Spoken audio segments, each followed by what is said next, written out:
Hey guys, welcome back to my channel. आज मैं explain करने जा रही हूँ she is the one drama के एपिसोड नंबर 8। लेकिन अगर आपने अभी तक पिछले एपिसोड्स नहीं देखे हैं तो फिर पहले उन्हें देख लेना और इस वीडियो पे लाइक शेयर एंड कमेंट कर देना एंड प्लीज़ चैनल को सब्सक्राइब कर देना। तो चलो एक्सप्लेनेशन शुरू करते हैं। एपिसोड 8 की शुरुआत में हम देख पाते हैं कि सिया और वेन दोनों ही एक दूसरे को बहुत ज़्यादा मिस कर रहे हैं और अपने कामों में ध्यान नहीं लगा पा रहे हैं। और इधर सिया का फ्रेंड बहुत ज़्यादा दुखी होता है तो उसके पास वेन का भाई आता है। वेन के भाई को फ्रेंड के बारे में सब कुछ पता होता है, परंतु फ्रेंड वेन के भाई के बारे में कुछ भी नहीं जानता कि वही वो लड़का है जिसके साथ सिया की दीदी चली गई। ये दोनों बातें करते करते भाई फ्रेंड को समझाता है कि तुम इस तरीके से दुखी होकर नहीं रहना चाहिए, तुम हैंडसम हो, तुम्हें और भी बहुत सारे मिल जाएगी। और इधर लॉन्ग जियाडोंग सिया को कॉल करके कहती है कि वेन आजकल बहुत ज़्यादा परेशान रहता है और तो और कल तो वो ऑफिस में ही सो गए थे। ये सब सुनकर सिया को बहुत ज़्यादा बुरा लगता है और फिर वो वापस वेन लौट आने के लिए राजी हो जाती है। और इधर सारी बातें वेन का असिस्टेंट सुन रहा था और ये बात जब लॉन्ग जियाडोंग को पता चलता है तो वो कहता है, अरे बाप रे, आपने तो मुझे डरा ही दिया। तो असिस्टेंट पूछता है कि आप किससे बात कर रहे थे। तो जियाडोंग कहती है कि आप ऑफिस में सभी की कॉल लिस्ट चेक करते हो क्या? फिर ये अपनी लॉ झाड़ने लग जाती है कि पता है आप इस तरीके से लॉ तोड़ रहे हो। फिर वेन के पास असिस्टेंट आकर जब कहता है कि शायद सिया अपनी होम टाउन गई है। ये सुनकर वेन तभी निकलने लगता है सिया को वापस ले आने के लिए, पर ग्रैंडपा उसे मीटिंग के लिए रोक लेते हैं और इधर सिया भी निकल पड़ती है। और कुछ देर बाद वेन बाकी का मीटिंग बाद में करने के लिए कहकर जाने लगता है तो ग्रैंडपा उसे कहता है कि सारा मीटिंग अभी खत्म करो, पर वेन फिर से उनकी बात ना मानकर चला जाता है और जियो भी उसके साथ ही चलने लगती है। वेन मना करता है पर जियो नहीं सुनती और इधर सिया घर पहुंच जाती है और पहुंचते ही वो वेन के भाई को देख पाती है। तो सिया कहने लगती है कि तुम आखिर मिस्टर वेन को मार क्यों रहे थे। तो भाई भी समझ जाती है कि सिया असल में उसी पिक के बारे में बात कर रही है, इसीलिए वो पूछता है कि क्यों, तुम उसे पसंद करते हो क्या। तो सिया कहती है नहीं, ऐसा कुछ भी नहीं है, वो बस मेरी मदद कर रहा है एंगेजमेंट तोड़ने में और मैं इस एंगेजमेंट को किसी भी हालत में तोड़ना चाहती हूँ। तो भाई कहता है, अच्छा ऐसी बात है, मैं तुम्हें इसमें मदद कर सकता हूँ, बस इसके बदले तुम्हें एक रात मेरे साथ स्पेंड करना होगा। तो सिया कहती है, मजाक कर रहे हो क्या? कभी नहीं, मैं इसके बदले में तुम्हें पैसे दे दूंगी।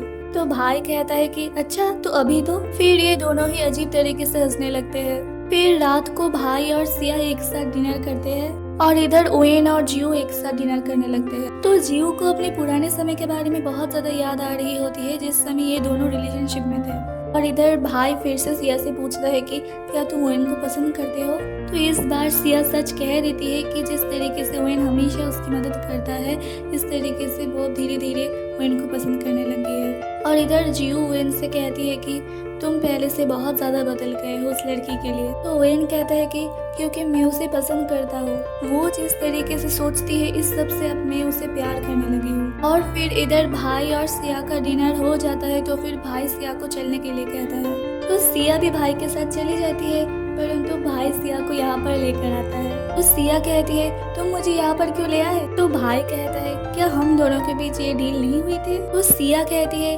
क्या मैंने हाँ कही थी। फिर वो जाने लगती है। फिर भाई सिया को समझाने लगता है कि तुम्हारे पापा ने कॉन्ट्रैक्ट साइन किए थे, अगर तुम अपने एंगेजमेंट तोड़ती हो तो फिर तुम्हारे पापा सब कुछ खो सकते हैं। फिर फ्रेंड आकर सिया को लेकर जाता है और वेन का भाई ये फोटो जियो को भेज देता है और जियो ये फोटो वेन को दिखाती है तो वेन बहुत ज्यादा सैड हो जाता है। तो जियो कहती है कि तुम सिया के लिए सिर्फ अपनी टाइम वेस्ट कर रहे हो।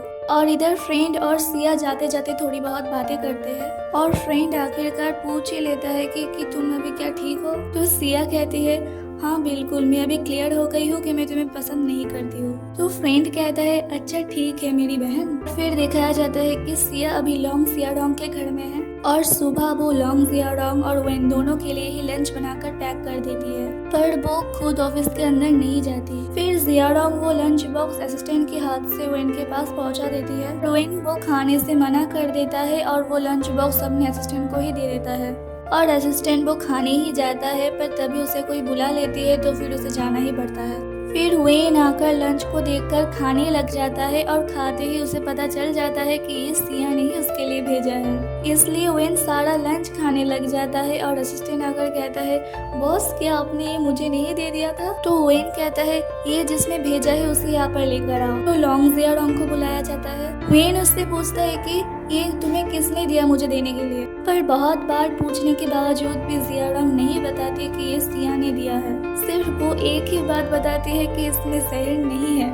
इसलिए वेन इस तरीके से एक्टिंग करने लग जाता है और सभी को ये बात सच लगता है। तो जिया रंग सिया को कॉल करके हॉस्पिटल में बुलाती है और सिया भी घबरा कर जल्दी से हॉस्पिटल चली आती है। उसे वेन की बहुत ज्यादा फिक्र हो रही होती है और जिया रंग अपनी लॉ याद करने लग जाती है कि बॉस को मारने के लिए शायद उसे 10 साल तक की जेल हो सकती है। और ये सब सोच सोच कर उसकी दिमाग खराब हो रही थी, तो असिस्टेंट आकर उसे थोड़ा रिलैक्स करवाता है। और इधर सिया वेन के पास दौड़ दौड़ कर जाने लगती है, पर बाहर जाकर देखती है वेन तो बिल्कुल ठीक है। पर फिर भी सिया पूछती है कि क्या तुम ठीक हो? तो वेन कहता है तुम मुझसे दूर कहीं जा नहीं सकते। फिर उसे उठाकर चला जाता है और इसी के साथ एपिसोड यहीं पे खत्म हो जाता है। अगर वीडियो अच्छा लगा तो लाइक, शेयर एंड कमेंट जरूर कर देना एंड प्लीज थोड़ा चैनल को सब्सक्राइब कर देना। मैं फिर से मिलूंगा आप लोगों के साथ इसके अगले एपिसोड के साथ। तब तक के लिए अपना ध्यान रखना, दूसरों का भी ध्यान रखना। Bye bye.